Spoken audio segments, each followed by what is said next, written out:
pensamentos tenho a vosso respeito, diz o Senhor, pensamentos de paz e não de mal, para vos dar o fim que desejais. Então me invocareis, passareis a orar a mim, e eu vos ouvirei. Verso 13: buscar-me-eis e me achareis, quando me buscardes de todo o vosso coração. E a primeira parte do verso 14: serei achado de vós, diz o Senhor. Amém? Diga para o outro lado: Deus tem pensamento de paz ao seu respeito, irmão. Olha, Ele não é contra você, Ele está ao seu favor, diga para ele. Amém? O Espírito Santo da liberdade pertence a ti. Nos ajude a repreender, nos ajude, nos dê graça e clemência para ministrarmos essa palavra, enquanto as mãos de poder operam sinais e curas e maravilhas do nesse povo. E a mesma unção que está sobre esse lugar, libere sobre a casa e a família de cada um agora. Senhor, venha fortalecer, venha capacitar, venha dar graça, venha nos ajudar em tudo aquilo que pretendemos fazer nesse lugar. Nos dê a tua graça, nos abençoe, coloque no coração do povo, Deus, uma motivação, uma boa vontade, um ânimo sobrenatural. Eu repreendo todo desânimo, toda tristeza, toda opressão, repreendo, Senhor, toda má vontade, toda depressão, tudo aquilo que é criado pelo inferno, inimigo nas nossas almas, para deixar o povo de Deus travado. Senhor, está repreendido em nome de Jesus. Estamos declarando a unção, o poder, a liberação, em nome de Jesus. Ponha anjo guardando esse quartel onde nós estamos, guardando os veículos, guardando as nossas casas. Senhor amado, esse é o primeiro dia dessa semana, que essa semana eu declaro que será uma semana sobrenatural de bênçãos sobre a vida de cada amado, em nome de Jesus. Amém. Glória a Deus. Nós estamos correndo dentro deste ano, nós estamos analisando algumas coisas, alguns fatos, vivendo, os acertos e os erros. Isso faz parte, porque quando uma obra começa a crescer, ela automaticamente nos leva a grandes desafios. E como todos nós estamos aprendendo, então, obviamente, nós teremos erros no meio do caminho. E todo, até a volta de Jesus, nós ainda erraremos muito. E graças a Deus por isso, porque significa que estaremos vivos para poder tentar, fazer, se esforçar e ao mesmo tempo errando também. Mas não só erramos, nós acertamos, e com os nossos erros aprendemos a não errar novamente, pelo menos dentro daquela área ao qual nós erramos atrás. Por que eu estou dizendo isso? Porque estamos na semana de um ano do Ministério Profético das Nações como igreja estabelecida. E se nós analisarmos, eu estava conversando com a Dilma esses dias, nós sentados tomando café, conversando, e ele falou uma coisa interessante: você, pastor, entre os mortos e feridos, sobraram os mais feridos, os mais vivos do que mortos. Significa que nós acertamos mais do que nós erramos.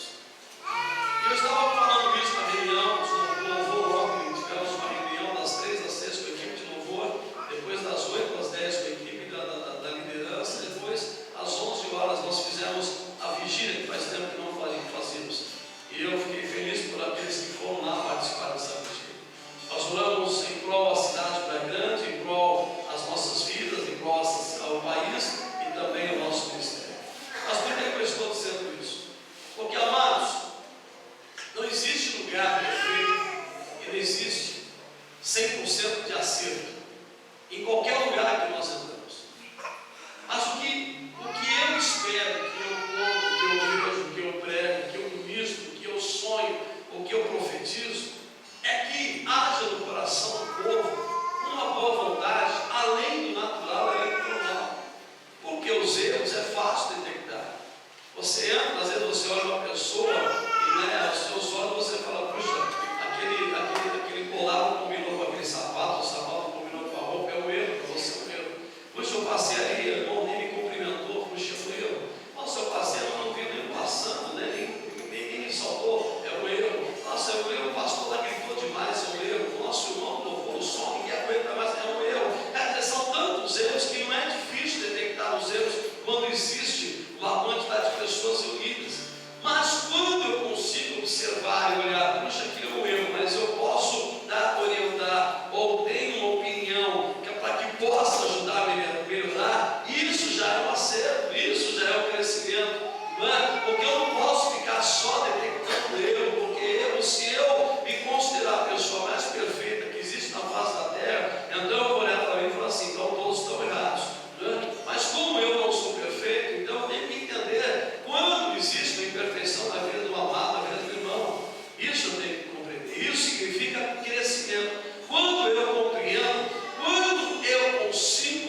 torna-se o quê? Vira o quê? O famoso chamado rodízio de igreja. Então a pessoa nunca consegue se estabelecer, ela não se enraiza, ela não tem crescimento, porque a árvore que não gera raiz, ela não consegue absorver ou sugar a água do solo. E o que mantém aquela árvore viva é quando a raiz dela se aprofunda mais e mais e alcança mananciais de águas, que se ela tiver com as suas raízes no raso, ela não consegue alcançar. Então ela precisa estar muito bem enraizada para ser mantida pela água. Então o caule é fortalecido, o tronco é fortalecido, aí das suas folhas, aí vem os frutos, e os frutos são bons de comer. Então por quê? Porque ela está enraizada. Agora uma árvore que sai de um lado para o outro, de um lado para o outro, de um lado para o outro, primeiro, ela não vai enraizar, ela está enfadada a morrer, ela está enfadada a absorver todo tipo de problema, e ela não vai conseguir suportar, e ela não suportando, aonde ela encostar, ela vai gerar problemas, dificuldades. Então, amados, estamos chegando a um ano de ministério, e eu considero, e eu creio pelos frutos, não por aquilo que eu ouço apenas, mas por aquilo que eu vejo, aquilo que faz a diferença, né? Tem um ditado em fora que diz: contra fatos não existe argumentos, né? Esses dias eu ouvi um, achei interessante, até falei aqui: contra frutos não existe argumentos. Então, quando eu vejo os frutos, eu vejo crescimento, eu vejo libertação, eu vejo cura, eu vejo mudanças de sentimentos, né? Então, pessoas sendo tratadas e sendo tratáveis, então nós entendemos que estamos caminhando, estamos no caminho certo, e a obra que começou não pode mais parar, e ela não vai mais parar. Amém? Receba essa palavra aí. Agora, para isso eu preciso que todos nós precisamos, né? Eu sempre digo isso, né? A gente fala: poxa, mas a atitude daquele pastor eu não gostei. A pergunta para o pastor se ele gostou da atitude que você tomou muitas vezes. Eu não gosto do jeito dele. Pergunta se ele gosta do seu jeito. Você entendeu? Existe uma troca muito grande. Então eu tenho que absorver isso, eu tenho que abraçar tudo isso. Ou eu, o líder, aquele que está à frente, tem que abraçar. Mas se nós pudermos facilitar, eu estava dizendo isso numa das reuniões, nós já sabemos qual é os atalhos, sabemos qual é o atalho. Então eu sei que se eu me revelar aqui, eu vou trazer o inferno todinho para dentro da minha casa e vou gerar problemas. Então não vou resolver. O que eu faço? Não me revelo. Então eu continuo na obediência. Isso é um atalho, porque nós já conhecemos a palavra, já conhecemos o que é trabalhar dentro de igreja. Então eu tenho que fazer o que? Atalho. Eu tenho que ir pelo atalho. Para quê? Para gerar menos problemas possíveis. E gerar problemas somente se não tiver jeito, aquele que eu não conheço. Mas aquele que eu conheço, eu tenho que evitar. Por quê? Para que outras pessoas não sejam prejudicadas através da minha vida. Eu tenho que ser um abençoador. Diga para o mundo lá: você tem que ser um abençoador. Fala para ele: você não pode ser uma pessoa que divide. Você tem que ser uma pessoa que vai ajudar, que vai levantar aquele que está batido e aquele que está caído. Amém, queridos?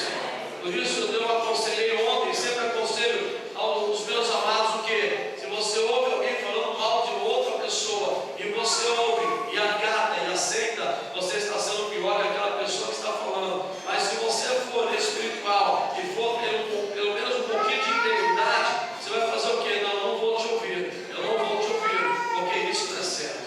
Então isso faz parte do nosso crescimento, isso faz parte de caráter, isso faz parte de posição. E aí nós vamos crescer e nós vamos fazer muitas e outras pessoas crescerem. Amém, queridos? Fala para o irmão lá: você faz parte de uma grande obra, irmão. Fala, isso é só o começo. Fala para ele. Fala para ele: isso é só o começo. Fala para o irmão: grandes coisas o Senhor fará ainda pelas nossas vidas. Esse Deus da palavra em Jeremias, capítulo 29, Deus dá ordem a Jeremias, ao povo, aos judeus, aos hebreus e todas as nações se colocarem debaixo do jugo de Nabucodonosor, porque Deus queria tratar com todas as nações. Só que Deus dá uma ordem específica ao seu povo. Todos vão se colocar debaixo do jugo de Nabucodonosor, que era o rei da Babilônia, que era o tirano da época, que era o rei